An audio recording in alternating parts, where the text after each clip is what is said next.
Seems legit. Hello, my legitimates, and welcome back. Today, as you can see, we are going to be doing some HTV, which stands for heat transfer vinyl, on a shirt. So I'm in the program for the scan and cut, and I've just clicked the letter T to pick lettering, obviously, and then just typed in that I want. Now you're going to watch me try and pick a font. So I always like to just click on it to see what it's going to look like. I do go through quite a few fonts here. You can click off it, and then if you click the words just once, you can go back and change them. Here I've put in some color just to see what it would look like. I don't like it, but it was worth seeing. So we're going to go and pick a different font. That was like a Mickey Mouse kind of font, but I didn't like it for what I'm doing it for. What I should have really got is like a cool varsity font, because I wanted something kind of bulky and kind of squarish, but I do end up using something. See, that was close, but still not quite. See, I'm picking all bulky fonts. I do end up picking one called Mario, I think. It is a Mario type font. I get it from dafont.com. They have a lot of very amazing fonts, and they're quite easy to install into your machine, into your whole computer, actually. So once you install it, it will come up in this program, and it'll also come up in Lightburn, and it should come up in like Word if you have that on your computer as well. I personally don't, but it is there. So you can see me, it's taking me a very long time to pick a font. I am aware of that, but I know what I wanted it to look like in my head. This is the one I'm going to end up with. So it's called Super Mario 256. You can just Google that. So that's going to be actually at the bottom of the shirt. I can get rid of the color now because I know I'm happy. And then I decide, oh, let's put his last name on there too because that'll be cool. And you click off it, and then you can resize it the way you like. You can have them both the same size, or you can do like some crazy bigger stuff. You can see me here just kind of testing how big I want it. Probably a little bit too big. I want them similar in size, but also a bit different. So now that I'm happy with the sizes, I'm going to drag both of them closer together so that I waste less of my HTV. And then I like to put them up in the top corner.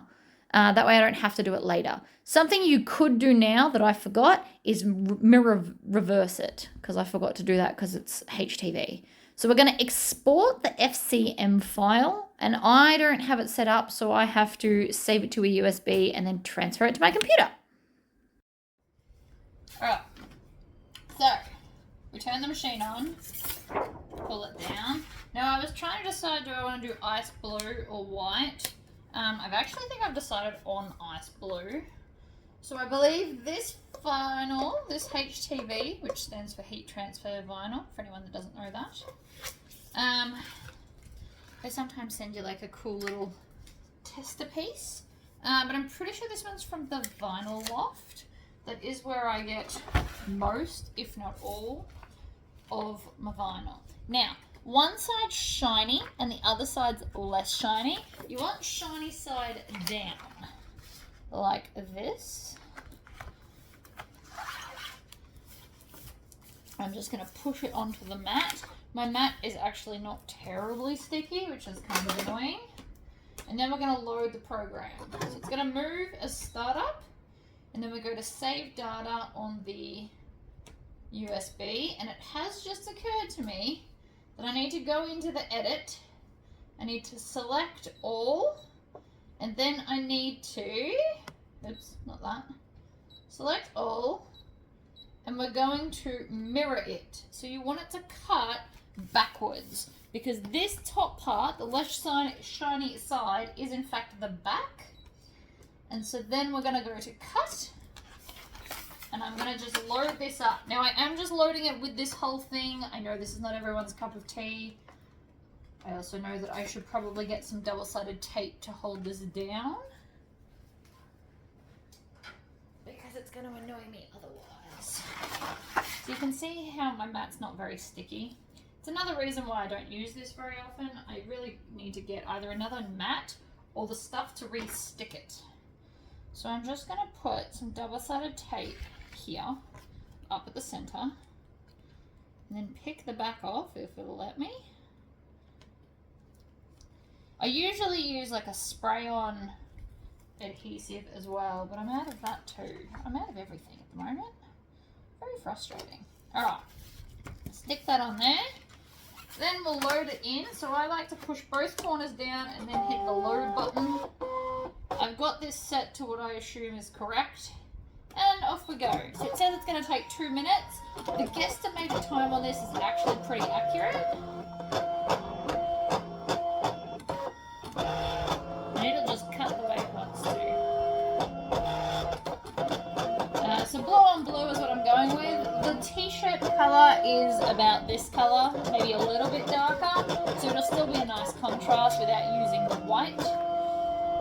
I don't remember why I originally ordered this colour. But it would also match the ice blue vinyl if I was to make like fringing and wanted to put this on the back.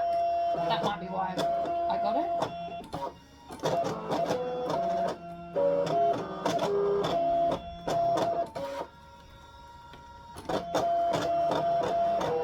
It's got 1 minute remaining. It's over halfway now. That end letter might be a bit dodgy because it did move a little bit. This is the downside to having a not as sticky mat, unfortunately. I'm also just going to turn my heat press on because we're going to need that in a minute to iron it on.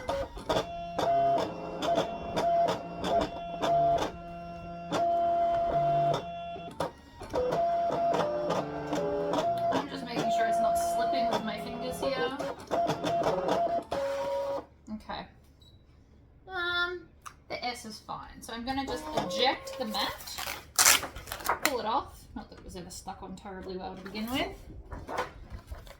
Now I like to use, I'm just going to peel off this plastic from the front. This is the double-sided tape. We don't want it there when we're ironing it. You'll melt it to stuff.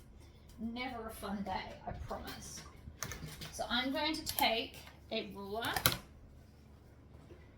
and this one is now permanently dedicated to cutting plastics and paper and stuff. And then I'm just going to lift it up so I can see the bottom of the letters. And I like to use the edge of the ruler to line it up along this edge so that I'm not cutting it crooked. Because we want a nice straight line in a perfect world. So I'm going to cut it there, I think. I just want to make sure I'm not getting any of your letters. And then I'm going to chop that off. You can turn this off and pack it up. Always put this up because it is a great dust cover. Now there's a couple of tools you can use. I like my sewing awl, and I always like to take off the outside layer first. So I'm just going to pick at the corner and then I'm going to pull it away. Now I'm not just going to pull up, I'm going to pull along, just in case something didn't cut correctly. You don't want to pull that letter off or number or whatever you've drawn. So I like to pull it kind of along like this. Now it will break, does that, that's okay. Alright, so I'm just pulling along, and I always like to go left to right. I do find it works better, especially with letters. Bigger designs or ones that are more round, you might want to pull all the corners and then work towards the center. And then we pull all that off. And so now we can see what we've got to take out in the middle. So I'm going to take here from the R, and then the other R, and then the B and the A. So I like to stab it in and then push against my finger to lift it out. I know it's not everyone's cup of tea. Some people like the hook one. So then when we iron it on that way, it'll be correct. So now I'm just going to chop off this end of plastic because we don't need it. Add it to my rubbish pile. And then I'm going to cut these in half down the center as well, because I'm putting them at the top and the bottom of the shirt. And then if you want to, you can cut off that end as well. So this became the plastic one once the blade got a lot more blunt. I decided that this one can be dedicated to other stuff. As you can see, the grip is disgusting. I should probably clean it, but it was originally grey, so I don't know. All right, I'm waiting for the heat press and then we can iron these on. Okay, so we're nearly at temperature. what I am going to do is I'm going to grab the shirt, take off any stickers. This was the only blue size they had. It is way too big for him, but we will deal. So I'm going to put it wrong sides up, and I just want to press it to get rid of any kind of creases. Oh, there you go. It's ready now anyway. So we're just going to press it just for a little bit. Okay, so now I can see it's flat. So I'm going to take the top one, which is going to be his last name, because you always put the last name at the top. So that's where I want it. And because it's sticky, it should stick. I just want to make sure it's straight and even. You can get special rulers for that. You can also just grab a ruler. So we're going to move it. 1, 2, 1, 2. That's the center there. And then I'm just going to put it for my 8 seconds on 180 degrees.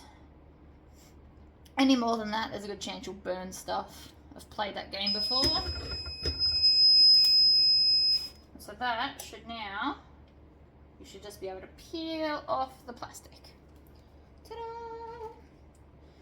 Now down the bottom of the shirt, I'm going to put, not all the way down the bottom, because this shirt is way too long for him, but close to the bottom, we're going to put the other part. So I am just going to heat press it for a few seconds to get all of those creases out. It also warms up the shirt ready to go. And then down the bottom, I'm going to put his team name. He will most likely only ever wear this once. You might be wondering, why do I waste my time? Because I can. And because it'll make him happy. And why shouldn't I? 1, 2, 3. 1, 2, 3. There. 1, 2, 3. 3. So I'm just trying to get the letters in the middle. Again, he's going to wear it for 1 day, so it's not the end of the world, but a ruler will always help you line it up. So we're going to hit 8 seconds, and down we go. Making sure that it's in the right direction, of course. And then it beeps when it's ready. I actually really enjoy the beeping. It stops me having to count, which means I need less attention to do these things. And so now, he has a very cool one-off shirt. I can even maybe take a texter with him and he can get all his friends to sign it. I could also put something on the front if I wanted to, but I think the back's just cool as it is. I could also, if I wanted to, have this go down the legs of the shorts, which is something I might end up doing. But that is a really quick, fun project. This is the Mario font. I got it from degfont.com. Yeah. Really quick, super fun. Kids love this stuff, guys. Little, like, personalized stuff. Everybody loves personalized stuff, if you ask me. I know I do. But yeah, that's pretty much it, guys. Thank you for watching my video, and don't forget to like this video and subscribe if you haven't already. Okay, guys, bye!